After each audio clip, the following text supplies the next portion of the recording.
না মানে এই গরুর বড় হয়েছে যায় দাঁত টাত নেই, এই গরুর দাম নেই, এই গরু বিক্রি হবে না। আর কোথাও এটি করে দাদা, আপনি তো অনেক আগে গরু এনেছেন, তা বিক্রি কি এখনো হয়নি? না মানে এখনো তো বিক্রি করে উঠতে পারলাম না। কি যে বলেন দাদা, মানে আপনার এই গরুর বিক্রি কিভাবে হয় না? এই গরু আনলি তো সিলের মতো শো করে নিয়ে চলে যাবে এই গরুর নিয়ে। তা গরু দেখছেন, গরু কতটা সুন্দর, মানে দেখলেই তো মনে হয় যে আমার ঘরে সাজায় রাখি। মানে আপনি গরুর একবার ভালো করে তাকান, ওই যে চোখের দিকে তাকান, একবার চোখের দিকে কোনো রকম একবার তাকান, মনে হচ্ছে যেন সেই নুরা ফাতেই বলিউড থেকে এখানে উঠে এসে দাঁড়িয়ে আছে। মানে চোখের দিকে একবার তাকিয়েছেন। আর পায়ের দিকে তাকান, একবার পায়ের দিকে তাকিয়ে কি আপনি দেখছেন, মনে হচ্ছে যেন জন সিনা WWE থেকে উঠে এসে এই গরুর হাটে দাঁড়িয়ে আছে। মানে কি বলবো, আর বডি দেখলে তো সব শেষ হয়ে যাবে এমনি। বডি দেখে মনে হচ্ছে শাহরুখ খানের কোনো বংশধর ভুল করে আপনার গোয়াল ঘরে জন্ম নিয়ে এনেছে আর কি। মানে কি করে আপনি যে বিক্রি করতে পারেন না, মানে ওদের বিক্রি আছে না, ওর কিন্তু সম্মানের বিষয়, তাই না? ওই গরু সম্মানের বিষয় না। মানে আমি আগের কষ্ট না না, কষ্ট দেখতে পাওয়ার পারি না। কিছু নেই, মানে বিষয় না বিষয় না, বিক্রি হয়ে যাবে। আপনি শুনুন, আমি ওই গরু বিক্রি করে দিয়েই ছাড়বো। না না, লাগবে না, ওই গরু লাগবে না, বিক্রি হয়ে করবোই। যাবে। না না, বিষয় না, না থাক, আপনি থাক, বললেই তো থাক। আমি না, শুনবো না, থাক, আপনি থাক। না বললাম আমরা আমি গরু বিক্রি বিক্রি করবো, করবো। সমস্যা নেই, আমরা আপনার কথা আপনার কষ্ট লাগবে না, আমরা আপনি বিক্রি শোনেন, করবো। আমি গরু বিক্রি করবো যেভাবে হোক, আমি ওই গরুটা না না, দাবি না করেন, থাক, থাক, করবো। আমরা করবো, আপনি সমস্যা নেই, সরে যান, থাক, আপনি থাক সরে যান। দাদা, থাক। না আপনি একবার ওর লেজটাই শুধু দেখুন। তাহলে ওকে কোনো নায়ক নায়ক আর হয়? না দেখুন, আমি সেটা বলতে চাই না, আসলে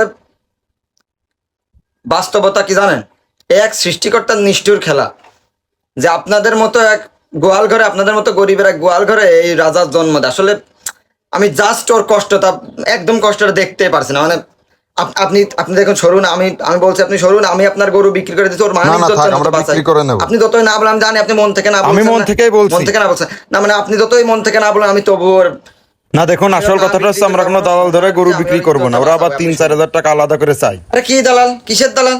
হ্যাঁ, আমাকে কি আপনার দালাল মনে হয়?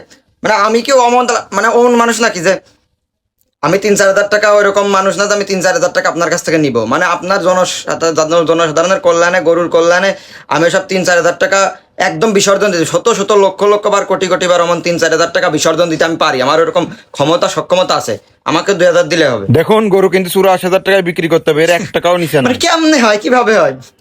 84,000 হলে কিভাবে আমার লাভ এখানে হবে? আবার আপনার লাভ লসের হিসাবটা কোথায়? না দেখুন, আমি সেটা বোঝাতে চাইনি, মানে যে কিনবে তারও তো লাভ হওয়ার দরকার আছে নাকি? তার লসটাই বা তা কোথায়? লাভটাই বা কোথায়? ও এনেছে 50,000 টাকা কেনার জন্য, আপনি যাচ্ছেন 84,000 টাকা, তাহলে ওর লাভটাই বা কোথায়? ওই দামে তো কেনাই ছিল না, তাহলে দিব কিভাবে? হ্যাঁ, না না, ওই দামে হবে না, হবে না। এমন করলে হবে? মানে কিভাবে হবে ভাই, এমন করলে? না না, এমন করলে হবে না। না না, ওই দাম হলে বিক্রি করা যাবে না, বাদ দেন, ওই রকম বিক্রির দরকার নেই, একদমই না। অমন দাম হলে কিভাবে কিভাবে বিক্রি হবে করবো? না? কেন বিক্রি করবেন না আপনি? ওর কি কোনো লাভ হবে? তাহলে ওদের কিনতে না পারে গরু, তাহলে লাভ লস ছাড়াই কোনো লাভ আছে? ধ্যাৎ, মানে এত বড় একটা সুন্দর একটা প্ল্যান আপনি ভেস্তে দেন খালি। ও যদি কিনতে না পারে তাহলে দেখুন, এত লাভ লস দেখার সময় নেই। তোর কি লস হবে? লাভ হবে না? লস হবে তোর? কেন? কেউ কিনতে আসবে, তার লাভ লস আপনি দেখবেন না? এটা কোনো কথা? আচ্ছা শুনুন, হ্যাঁ, এখন বলুন। পর্যন্ত তো কেউ গরু কিনতে আসলো না, কেউ তো এসে শুনলো না গরুর দাম কত, কেউ তো এসে বললো না যে এই গরুর দাম 50,000 টাকা আমি দিব। তা আপনি আগে থেকে কিভাবে জানলেন যে কিনতে আসবে সে 50,000 টাকা নিয়ে আসবে? কারণ তো আমিই তোকে সেট করছি।